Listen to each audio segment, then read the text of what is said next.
કેમ છો મારા વહાલા ખાખીના યોદ્ધાઓ? આશા રાખું છું કે તમે બધા મજામાં અને ખુશ હશો.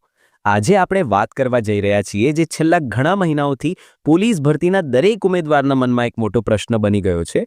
પોલીસ ભરતીની રનિંગ ક્યારે આવશે? શું ખરેખર આજ શિયાળે રનિંગ આવશે કે પછી 2027ના શિયાળે જવાની શક્યતા છે? હા, સવાલ માત્ર તમે નહીં, હજારો ઉમેદવારો દરરોજ પૂછે છે. તો આજે આ વિડીયોમાં હું તમને અનુમાન આધારિત આખી પ્રક્રિયા સરળ ભાષામાં અનુભવ પ્રમાણે સમજાવીશ. તો દોસ્તો, વિડીયોને અંત સુધી જોતા રહેજો જેથી તમારી દરેક મૂંઝવણનું સમાધાન થઈ શકે. સૌથી પહેલા વાત કરીએ હાલની ભરતીની પરિસ્થિતિની. જૂની ભરતીની પ્રોસેસ હજી પૂરી નથી થઈ. પીએસઆઈના રિઝલ્ટ અને કટ ઓફ હજુ સુધી જાહેર નથી થયા. કોન્સ્ટેબલ ભરતીમાં પણ હજુ મેડિકલ તપાસ અને નિમણૂક પત્ર આપવાના બાકી છે. એટલે પોલીસ વિભાગમાં નવા મેગા રાઉન્ડને તરત જ શરૂ કરવું એ એટલું સરળ નથી જેટલું સોશિયલ મીડિયા પર બતાવવામાં આવે છે.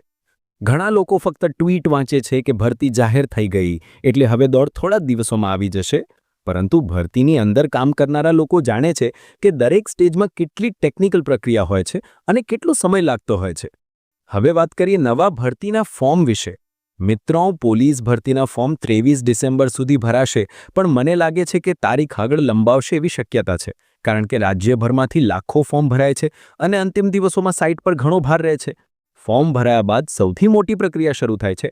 ડમી ફોર્મ રિજેક્ટ કરવાના, ડેટા ચકાસવાનો, ફોટો સાઇન ચેક કરવાનો, ક્વોલિફિકેશન વેરીફાઈ કરવાનો. આ બધું કરવા 10 થી 15 દિવસ તો કમસે કમ લાગી જ જાય છે. એટલે ડિસેમ્બર પછી જાન્યુઆરીનો મોટો ભાગ ભરતી બોર્ડ દ્વારા ફક્ત ફોર્મ વેરિફિકેશનમાં જ પસાર થઈ જશે. હવે એ પ્રશ્ન આવે છે કે રનિંગ માટે ગ્રાઉન્ડ તૈયાર કરવાનું પ્લાનિંગમાં કેટલો સમય લાગે છે? મિત્રો, આ સૌથી મુશ્કેલ અને લાંબી પ્રક્રિયા છે.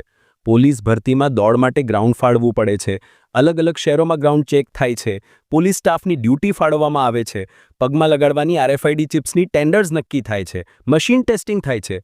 આ બધું 4-5 દિવસમાં થઈ શકે તેવું નથી. સામાન્ય રીતે આ પ્રક્રિયા ઓછામાં ઓછો 1 મહિના ઉપરનો સમય લઈ લે છે અને એટલામાં ફેબ્રુઆરી મહિના પણ જતો રહે. બાકી ઘણા ઉમેદવારો કહે છે કે માર્ચ કે એપ્રિલમાં દોડ કેમ નથી લેતા? તો દોસ્તો, માર્ચ એપ્રિલના ગરમી પણ વધી જાય છે.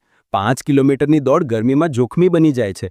ઘણા વર્ષોની ભરતીને જોવાન જાઓ તો લગભગ દરેક વખત દોડ ડિસેમ્બરથી ફેબ્રુઆરી વચ્ચે જ લેવામાં આવે છે.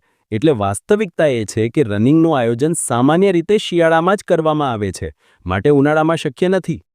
હવે ખૂબ જ રસપ્રદ બાબત છે 2027ની વિધાનસભાની ચૂંટણી.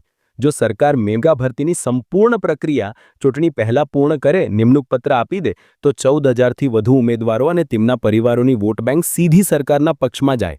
રાજકીય રીતે આ પ્રક્રિયા ખૂબ ફાયદાકારક છે.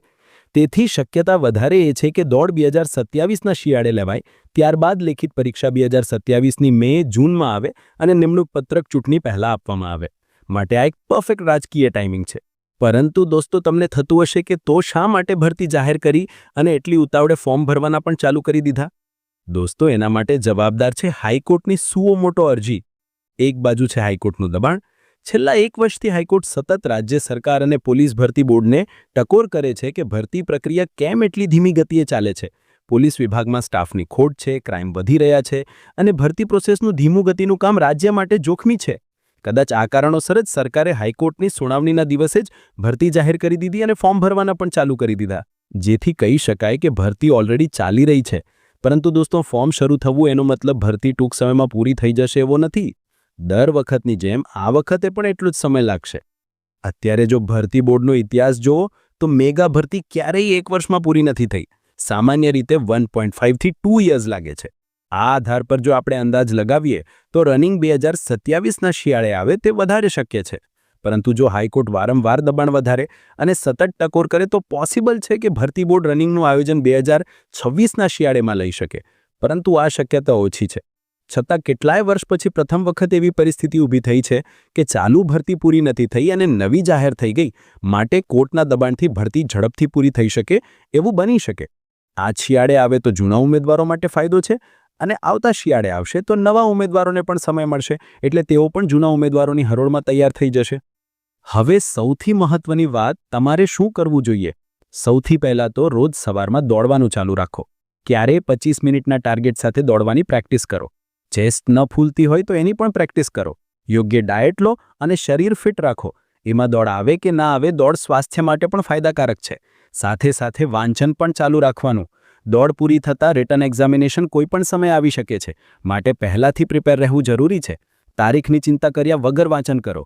એક્ઝામ જ્યારે આવે ત્યારે આપણો સિલેબસ પૂરો હોવો જોઈએ. તારીખ આવીને પણ જતી રહેશે, ખબર પણ નહીં પડે. એટલે કોઈપણ જાતના વિચાર કર્યા વગર તમારા લક્ષ્ય પર ફોકસ રાખો. ફોર્મ ભર્યા નથી તેવા મિત્રો છેલ્લી તારીખની રાહ ના જોતા તાત્કાલિક ફોર્મ ભરી દેજો, પછી છેલ્લા દિવસોમાં સાઇટ હેંગ થઈ જશે.